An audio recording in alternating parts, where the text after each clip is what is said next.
artisti haa Caalu hundeessaa oromoo garaa raasee.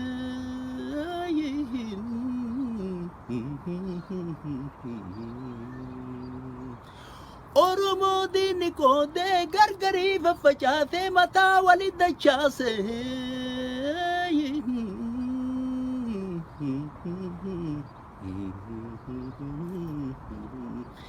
Ilmaan oromoo hunda keessa falaan kakaatee qabsoo irra bobbaatee qabsoo ilmaan oromoo fuulduratti furgaasee. Du'a artistii kanaa miidiyaan bebbeekamoon Rooyitarsii fi BBC'n Aljaziiraan addunyaadhaaf gabaase.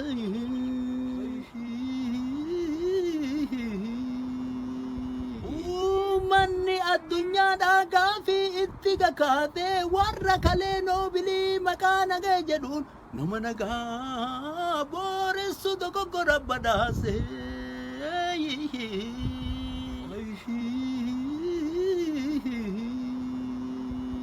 Biyyoo san dhageenyaan ija lamaan babaatee hulaan kadhaa cufamte qabsoo itti finiinsaa fincaan ofirra yaase.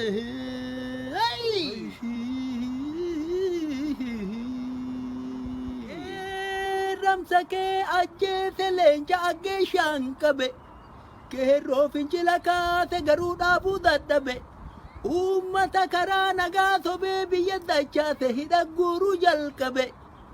Reenjeritti deebi'ee foddaa TV isaati gadi ba'ee dhaadata akka waan lola irra loltuu booji'ee qabe. Maal irratti dhaadata namni kararraa dabe namni hamilee cabe. Yaa abiyyoot kaatayee jiruutee sodaachisi ennuudhaan sodaachisuuf uffatte reenjeri. Qabsoon ol baate seetaa dhiiga qeerroof qarreettu aangootti ol si baase. Qabsoo qeerroof qarreettu aangorraa gassi buusa tana ofitti himi jala tararii barisitti fakkaattee tarii.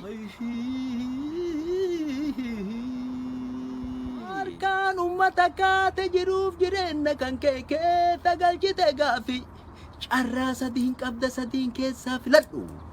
Yookaan akka Mangistuu yookaan akka Sadaamii yookaan akka Gaddaafii.